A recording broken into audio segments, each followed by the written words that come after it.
सुरुवातीला आपण काय करू, कमांड लाईनवर जाऊ MySQLच्या आणि इथे आपल्या ज्या काही क्युरीज आहेत त्या रन करायच्या आपल्याला. तर या कमांड लाईनला जो आधी आपण पासवर्ड दिलेला आहे की नाही, तो पासवर्ड देऊन आपण याला सुरू करायचं. त्याच्यानंतर सर्वात सुरुवातीला आपल्याला काय करायचंय, आपल्या सिस्टीम मध्ये कोणते कोणते डेटाबेसेस आहेत ते पाहायचे. तर ते पाहण्याकरिता आपण काय करणार आहे, शो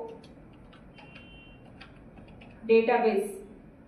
ठीक आहे, शो डेटाबेसेस पाहायचे आहेत आपल्याला. तर आपल्या सिस्टीम मध्ये पहा एवढे डेटाबेसेस आहेत. इतकी ही जी नावं दिसत आहेत तुम्हाला, एबीसी, कस्टमर, डीटीबी, ही सगळी काय आहेत, हे डेटाबेसेस आहेत आपल्या सिस्टीम मध्ये ऑलरेडी. ठीक आहे, मग आता याच्यानंतर या MySQL मध्ये जे काही डेटाबेसेस आहेत त्याची नावं तुम्हाला इथे दिसत आहेत. आता याच्यानंतर आपल्याला काय करायचंय, आपलं स्वतःचं एक डेटाबेस क्रिएट करायचंय. तर डेटाबेस क्रिएट करायचं असेल तर आपण काय करणार, क्रिएट डेटाबेस आणि एखादं नाव द्यायचं. सपोज आपल्याला ITI नावाने काय करायचंय, डेटाबेस क्रिएट करायचंय. तर इथे पहा लिहून आलं, क्युरी ओके 1 रो अफेक्टेड. म्हणजे काय झालं, ITI नावाचं आपलं डेटाबेस काय झालं, क्रिएट झालं. आता ते जर आपल्याला पाहायचं असेल तर पुन्हा आपण काय करणार, शो डेटाबेसेस.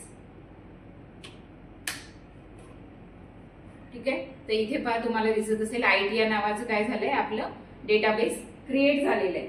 आता आपल्याला काय करायचंय, त्या ITI नावाच्या डेटाबेस मध्ये काम करायचंय. त्याच्यामध्ये जर आपल्याला काम करायचं असेल तर आपण काय करणार, यूज ITI.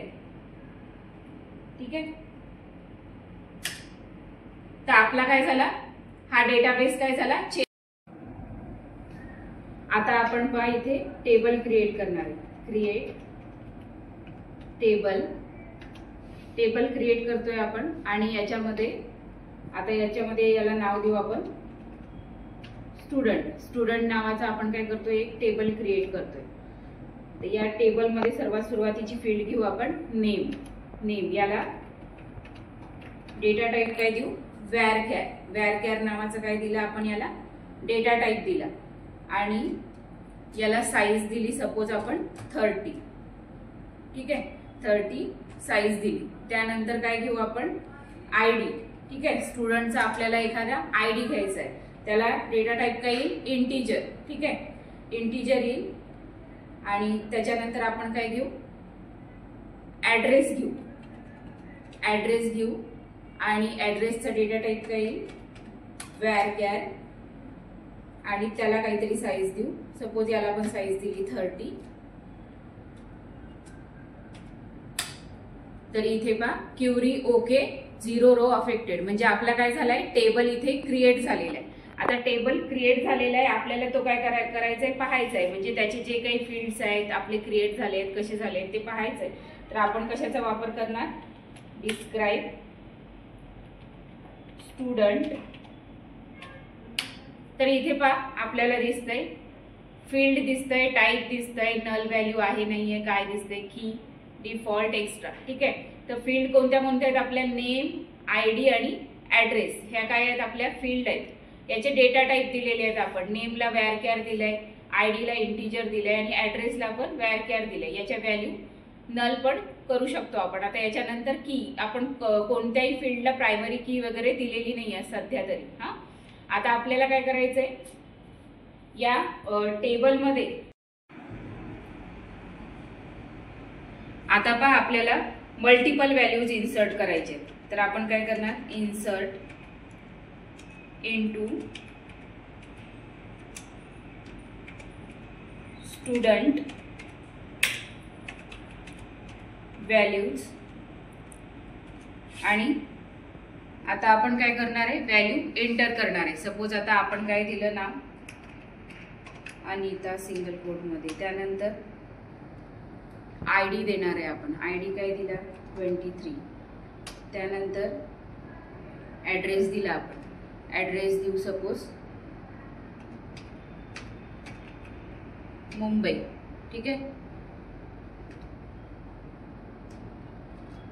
त्यानंतर कॉमा करून पुन्हा आपण काय करणार आहे, दुसरी व्हॅल्यू एंटर करणार. सपोज इथे काय केलंय आपण, एक नेम दिलंय सुनीता, त्याच्यानंतर ID देऊ आपण 25, त्याच्यानंतर पुन्हा सिंगल कोटमध्ये आपण वॅरकॅरचा वापर केल्यामुळे सिंगल कोटमध्ये लिहितो. ठीक आहे.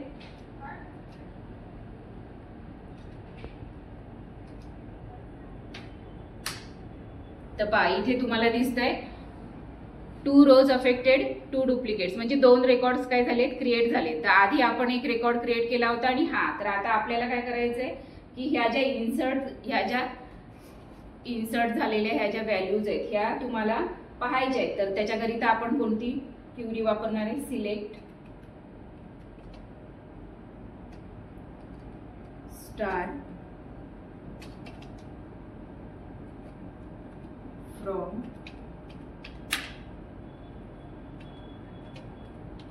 स्टुडंट. ठीक आहे. तर इथे तुम्हाला दिसतंय पहा नेम, ID आणि ऍड्रेस. तर इथे तुम्ही 3 एंट्रीज ज्या केल्या होत्या, कोमल, अनिता आणि सुनीता, तर ह्या तिन्ही एंट्रीज तुम्हाला इथे दिसत आहेत. तर सिलेक्टचा वापर करून तुम्ही ह्या एंट्रीज पाहू शकता. किंवा जर आता सपोज तुम्हाला काय करायचंय, एखादं फक्त फील्ड पाहायची आहे, सपोज ही नेम नावाची फील्ड जी आहे ती तुम्हाला पाहायची आहे, तर त्याच्याकरिता तुम्ही काय कराल, सिलेक्ट नेम फ्रॉम स्टुडंट. ठीक आहे. तर फक्त तुम्हाला काय दिसेल, ही फील्ड दिसेल, नेम नावाची फील्ड दिसते. ठीक आहे. किंवा तुम्हाला नेम आणि ID दोन्ही पाहायचे, तर त्यावेळेस तुम्ही काय करणार, सिलेक्ट